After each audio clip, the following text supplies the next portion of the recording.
And this session, we all came together and we said, we have to get this done. Promises and results. We go one-on-one with the Lieutenant Governor for insight into the session and what comes next. What if your loved one died in police custody? You might never know how it happened because of a loophole in state law, why some powerful opponents shot down the plan to change that law. The bleeding came on so heavily and so fast that if I wasn't already at the hospital, I wouldn't have made it. Mothers facing medical emergencies. Their stories led lawmakers to take action with mixed results.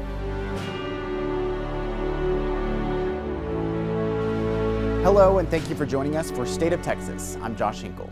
It's over. After nearly 5 months of work, lawmakers closed the book on the 86th Texas legislature. A lot of people at the Capitol call the session a success. Steffi Lee spoke to members from both parties to find out why.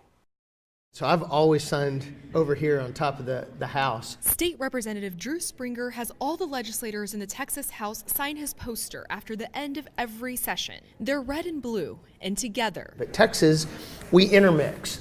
We sit with each other, we eat with each other. And most lawmakers in this chamber felt like that was the tone from the start. There was more a feeling of equity, of evenness. I'm feeling great. It's been a great session, very productive. They point to accomplishments on top priorities: a balanced budget, property tax reform, and school finance. I think that has to be our biggest victory this session, and I think that whether you're Republican, Democrat, I think everybody was incredibly happy with how that turned out. Outside of those topics, lawmakers also addressed other critical issues, like getting a statewide flood plan. If and when, we have additional natural disasters and flood problems, the planning that can start now will really make a difference to prevent some of the catastrophic damage that we have suffered with hurricanes and the likes. And the problem of child sex trafficking. Minors will no longer be arrested for the crime of prostitution. We'll be sending these children to local care coordinators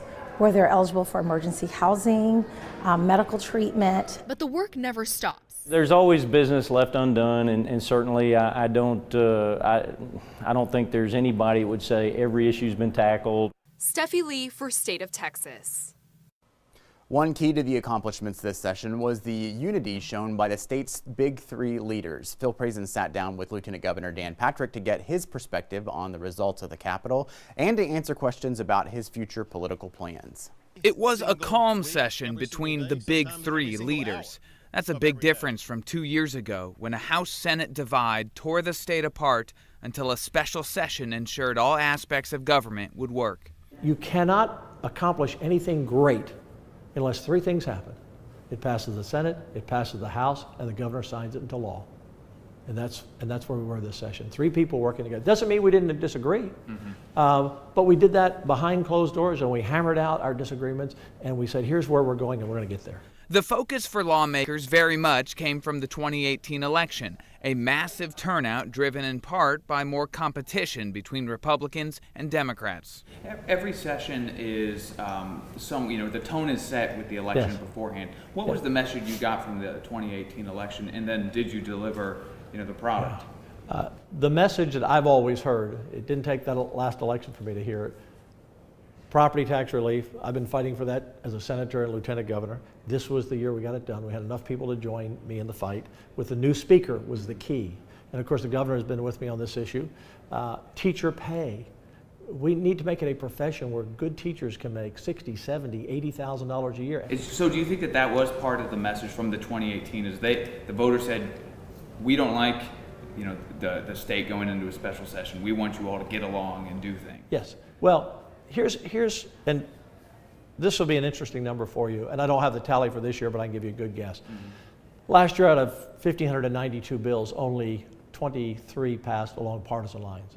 That's 99.5% passed with bipartisanship. Once they gavelled into session, Patrick gave few print or on-camera interviews, another change from the 2017 dueling press conferences he had with then-Speaker Joe Straus over bathroom regulations and property taxes. His relationship was much different with new Speaker of the House, Dennis Bonnen. It was because we worked as a team. You didn't see any, snide remarks or sniping in the media. We just worked, and it's because of our staff. and it's because of 181 legislators, 31 senators, 150 House members. Everyone worked like this. And in the end of the day, both sides, agreed and disagreed on some things, but we put it all together on the last day at about 11 o'clock at night because it took that long.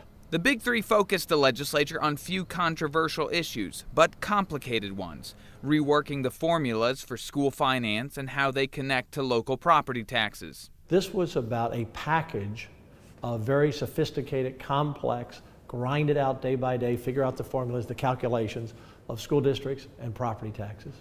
And at the end of the day, this is what I want your viewers to really understand and appreciate.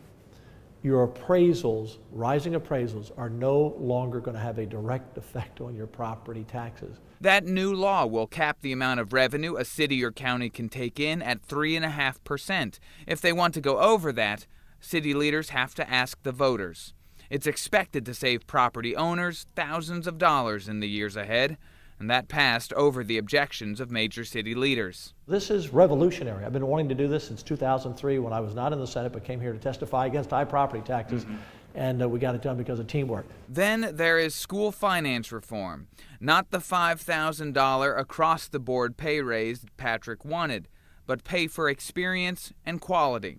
An average school teacher going into their 6th year will make $4,200 more with TRS benefits. That's an average, so some will get more, some will get a little less, and that's in addition to the bonus money and the incentives. For example, we're adding a month of school in July for schools who want to voluntarily enter the program, and so those teachers who want to teach in July, well, that's another month pay for them. But what about Patrick's future? Read in the Dallas Morning News, you're staying in Texas, you will not take a job in the Trump administration. Not only haven't I been offered one, I wouldn't take one. I will chair the campaign in Texas again and help the president, and we work very closely together on border issues. And I must admit to you, I've always been aware there's fake news, and sometimes I've read stories about myself over the years that maybe had 1% of truth or 5% or 10% and embellished or taken out of context. But this story was zero. The president and I have spent a lot of time together in his limousine on Air Force One and telephone calls, personal meetings. Never once discussed it. It just had a life of its own, but I'm not going anywhere. I'll be back in 2021 and running again in 2022. Phil Prazen for State of Texas. Before state lawmakers left the Capitol, they handed some responsibility back to you. They're asking voters to change the state's constitution. That's the only way some legislation can take effect. We've got a plan for the future. The current park system cannot handle the millions that we have here in Texas. Voters will determine whether to dedicate revenue from the state's sporting goods tax to Texas parks. Another proposal would allow Texas to give billions more to fund cancer research. I really see us as being at the forefront in terms of cancer research, which should translate into cures and certainly preventive measures. Voters will decide at least 10 proposed amendments to the Texas Constitution. Election Day is November 5th. From property rights to plumbing, how legislation that did not make it this session could have an impact on your life. A mom faces a medical crisis after giving birth. They had to call a code. My husband sat with a chaplain while they rushed me back to emergency surgery. Stories like hers led lawmakers to push new ways to protect pregnant women, but see why they didn't get the results they hoped for.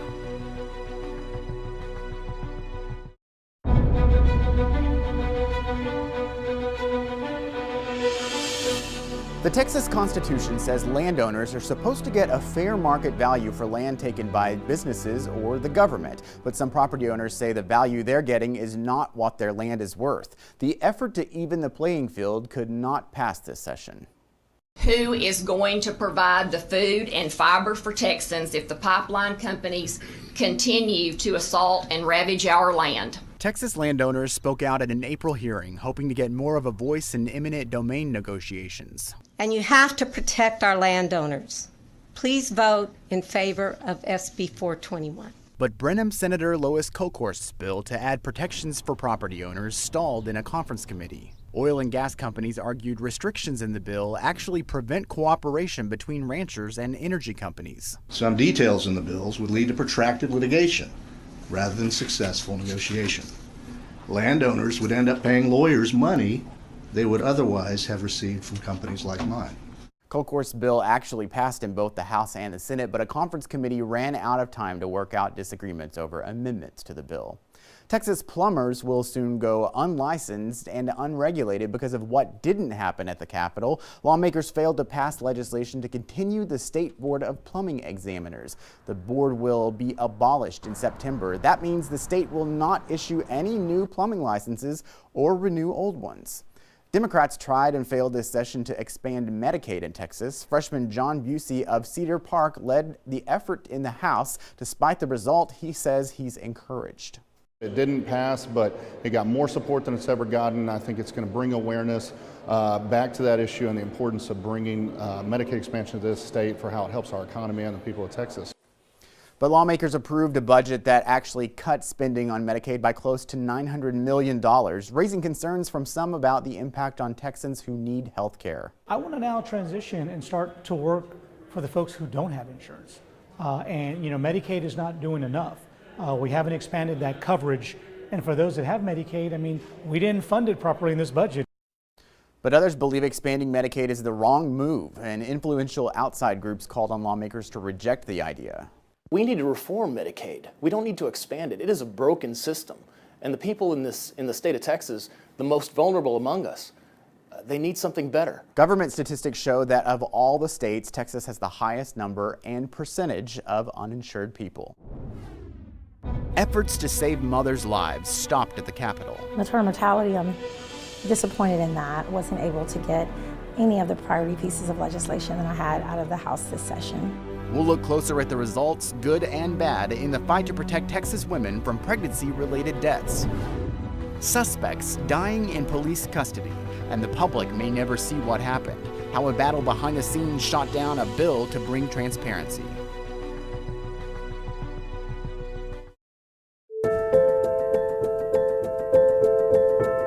The bleeding came on so heavily and so fast that if I wasn't already at the hospital, I wouldn't have made it.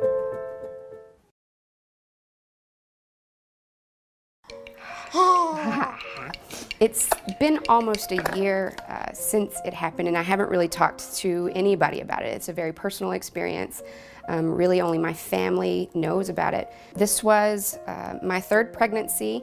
It was mostly uncomplicated. Towards the end, I did develop preeclampsia, and they decided to go ahead and deliver my baby 3 weeks early. And about 10 hours after she was born, I was finally able to see her and hold her. And while I was there in the NICU, I noticed that I began bleeding very heavily. Something was wrong. There was too much blood. Not 2 minutes after I actually fainted, I passed out in my wheelchair in the middle of the NICU room floor. They had to call a code. My husband sat with a chaplain while they rushed me back to emergency surgery. I didn't know what was going on. I was in and out of consciousness. After several blood transfusions, they were able to stop the bleeding and stabilize me. And later that night, I woke up and they told me what had happened. They told me I had a postpartum hemorrhage. I'd never even heard of that before.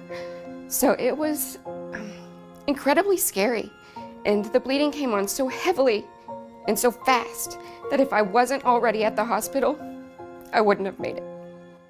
The recent numbers in a report were staggering. It showed a drastic increase, 147 deaths in a single year, a record high for Texas. That startling statistic forced the Texas Health and Human Services Commission to react. So the state created a new way to look at the numbers and found they weren't that high, leaving only 56 women on the list. We wanted to know what happened to the women erased from the list. Don't their deaths matter, and are the numbers truly getting better?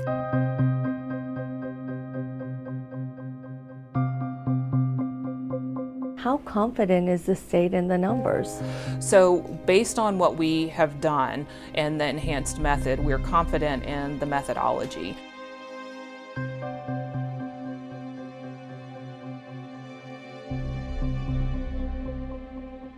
My experience was a little shocking. I felt like I was having a heart attack, like I couldn't breathe. And I had to scream, I had to beg for help to say something is wrong, I'm not going to make it. And I would have been one of those statistics. And so when the report came across my desk, my freshman term, it really was very riveting to me. It's shocking that we still don't really have the most reliable data in Texas. Right now, if a woman were to pass away 43 days after she gave birth, that's not considered a maternal mortality, even if it was a pregnancy-related death. What I want to do is, I think something bold has to happen.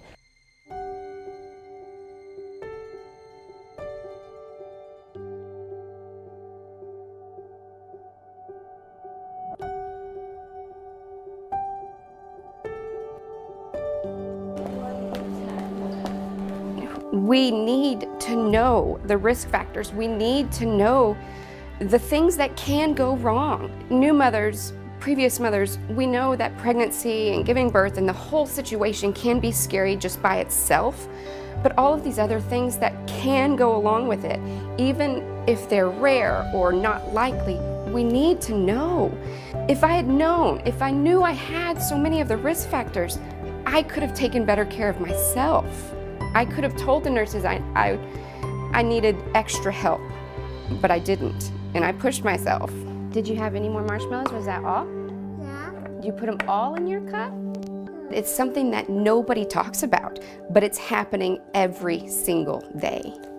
You saw Representative Sean Thierry tell her story of surviving a medical emergency when she gave birth to her daughter. She filed bills this session that she hoped would help save lives, but Thierry tells us she did not get the results she wanted at the Capitol. Maternal mortality, I'm disappointed in that. Wasn't able to get any of the priority pieces of legislation that I had out of the House this session. So one of the bills that I had was to create a statewide maternal care data registry, so we wouldn't be 3, 4, 5 years behind in looking at the records. I finally got the bill out of the Public Health Committee, but I didn't get it on the calendar. It never made House calendar. I had another bill that really addressed what I call is the elephant in the room, which is the fact that African American women are still dying at 3 times the rate of all other women. That implicit bias is part of the issue. They discovered that an African American woman that has private health care insurance, that is highly educated, if she has the same health condition as a white woman who's not educated, who's on Medicaid or uninsured, she is more likely to die than that woman. So what the bill was going to do was to authorize our colleges and universities to require cultural competency and implicit bias training in their medical schools. You can imagine, if those biases exist, then it has to, that absolutely plays a factor in the disparities, that we see in terms of the health outcomes for Black moms. I didn't even get a hearing on that one.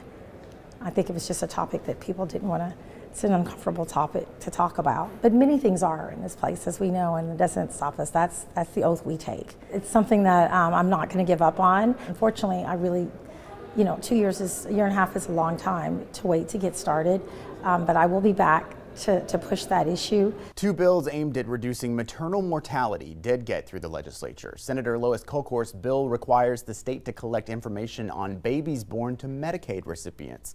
It includes rules to track treatment for women screened for postpartum depression, and it requires a pilot program to monitor mothers during pregnancy to help reduce poor birth outcomes. A bill from Senator Jane Nelson calls on the state to develop best practices for treating opioid abuse among pregnant women. The goal is to reduce overdoses by pregnant or postpartum women. Texas police withholding information from the public when a suspect dies in custody, leaving some families without answers. Lawmakers tried to change the loophole in the state law, making that possible. How some powerful opponents shot the plan down.